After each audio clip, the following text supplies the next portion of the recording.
ഇതെന്തുവാന്ന് ഞാൻ നിങ്ങളോട് പരിചയപ്പെടുത്തേണ്ട ആവശ്യമില്ലല്ലോ. ചേനയാണ്. അപ്പം ചേന കൊണ്ട് നമുക്കൊരു ബീഫ് ഫ്രൈ ഉണ്ടാക്കി നോക്കാം. ബീഫ് ഫ്രൈ പോലും തോറ്റു പോകുന്ന ഒരു ഐറ്റം. അപ്പം നിങ്ങൾ എൻ്റെ കൂടെ പോയി. നമ്മൾ ചേന 80% വേവിച്ചു വെച്ചിരിക്കുകയാണ്, ഇങ്ങനെ ക്യൂബായിട്ട് അരിഞ്ഞ്. അപ്പം നമ്മൾ വേവിക്കാൻ വേണ്ടി വെള്ളത്തിനകത്തോട്ട് പിഴുപുളി, മഞ്ഞൾ പൊടി, ഉപ്പും കൂടെ ചേർത്തിട്ടാണ് നമ്മളിത് വേവിച്ചു വെച്ചിരിക്കുന്നത്. ഇത് നമ്മൾ ഇനി ഫ്രൈ ചെയ്തെടുക്കും. അപ്പം നമുക്ക് കുറച്ചായിട്ട് ഫ്രൈ ചെയ്തെടുക്കാം.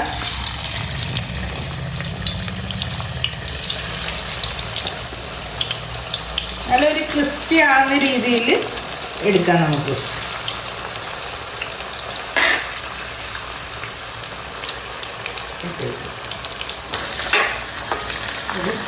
അപ്പം നമ്മൾ ചേനയെല്ലാം ഒരു ഗോൾഡൻ കളർ വരെ ആയിട്ടുണ്ട്. ആ സമയമാകുമ്പോഴാണ് നമുക്ക് അത് കോരിയെടുക്കേണ്ടത്. ഞാൻ ഇടയ്ക്ക് ഇച്ചിരി വേപ്പിലയും കൂടി ഇട്ട് കൊടുത്തായിരുന്നു കേട്ടോ, വേറെ ഒന്നും ഇട്ടിട്ടില്ല. ചേന അങ്ങനെ നമുക്കെല്ലാം ഇങ്ങനെ ഫ്രൈ ചെയ്തെടുക്കാം. നമ്മൾ ചേന ഫ്രൈ ചെയ്ത അതേ എണ്ണയിലോട്ടാണ് നമ്മൾ കുറച്ച് പെരിഞ്ചീരകം ഇട്ട് കൊടുക്കുകയാണ്. അതിൻ്റെ കൂടെ കുറച്ച് വേപ്പിലയും കൂടെ.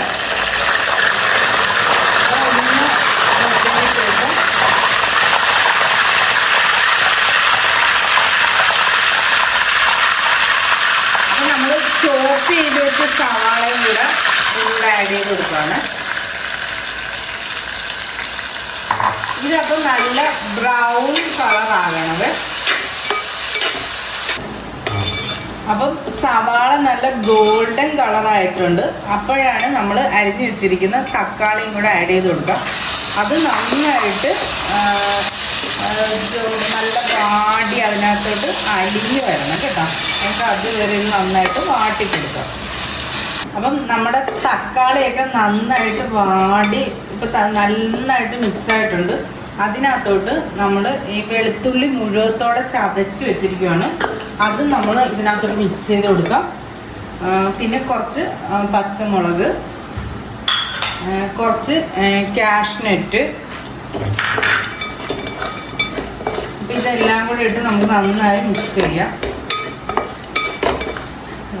അപ്പോൾ ഇതൊക്കെ നന്നായിട്ട് വാടി വന്നിട്ടുണ്ട്. ആ വെളുത്തുള്ളിയും പച്ചമുളകൊക്കെ ഓവർ കുക്കാകാതെ നമുക്ക് കിട്ടണം. അപ്പോൾ ഒരു 1/2 ടേബിൾ സ്പൂൺ മല്ലിപ്പൊടി, 1 ടേബിൾ സ്പൂൺ മുളക് പൊടി, ഇച്ചിരി സ്പൈസി ആയിട്ടുള്ളതാണ് കേട്ടോ.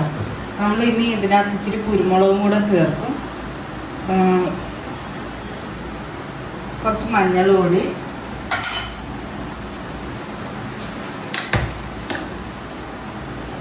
കുറച്ച് മസാലപ്പൊടി. നന്നായിട്ട് നമുക്ക് മിക്സ് ചെയ്ത് കൊടുക്കാം. പൊടികളൊക്കെ നന്നായിട്ട് വാടിയിട്ടുണ്ട്. ആ പച്ചമണം മാറി. നമ്മളൊരു ഇച്ചിരി കായം ചേർത്ത് കൊടുക്കുക. അതെന്തിനാന്ന് വെച്ചാൽ നമ്മൾ ഈ കിഴങ്ങ് സാധനങ്ങളൊക്കെ ചെയ്യുമ്പോൾ കുറച്ച് കായം ചേർക്കുന്നത് നല്ലതാണ്. നമ്മൾ വയറിനും ഗ്യാസ് പ്രോബ്ലം ഒക്കെ വരത്തില്ല അങ്ങനെ. അപ്പോൾ നമ്മളിനി കുറച്ച് വെള്ളവും കൂടെ വെച്ച് കൊടുക്കും. കുറച്ച് മതി. ഇത് ഗ്രേവിയാണ്. നമ്മൾ ഗ്രേവി അല്ല, ജസ്റ്റ് ഇതൊരു ഫ്രൈ പരുവാണ്. ഈ മസാലയൊക്കെ നന്നായിട്ട് പിടിക്കാൻ. കുറച്ച് ഉപ്പും കൂടെ ആഡ് ചെയ്ത് കൊടുക്കുക. അപ്പം നമുക്ക് കുറച്ച് ഉപ്പും കൂടെ ചേർത്ത് കൊടുക്കാം. നന്നായി മിക്സ് ചെയ്ത് വന്നിട്ടുണ്ട്. ഇനി നമ്മൾ കുറച്ച് നെയ്യും കൂടെ ചേർത്ത് കൊടുക്കും കേട്ടോ. നല്ല ഫ്ലേവറിനായിട്ടാണ്. അവസാനം നെയ്യ് ചേർത്താലേ നമുക്ക് ആ ഒരു ഫ്ലേവർ കിട്ടത്തുള്ളൂ. അത് നന്നായിട്ട് മിക്സ് ചെയ്ത് കൊടുത്തതിന് ശേഷം നമ്മൾ ഫ്രൈ ചെയ്ത് വെച്ചിരിക്കുന്ന ചേന ആഡ് ചെയ്ത് കൊടുക്കുകയാണ്.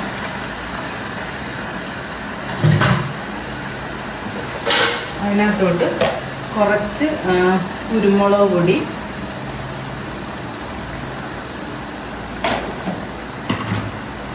കുറച്ച് ചെറു ജീരകപ്പൊടി ഉണ്ടല്ലോ, ജീരകപ്പൊടി, അതൊക്കെ ഫ്ലേവറിന് വേണ്ടി ആഡ് ചെയ്ത് കൊടുക്കുകയാണ്. കുറച്ച് മല്ലിയില നന്നായി മിക്സ് ചെയ്യുക.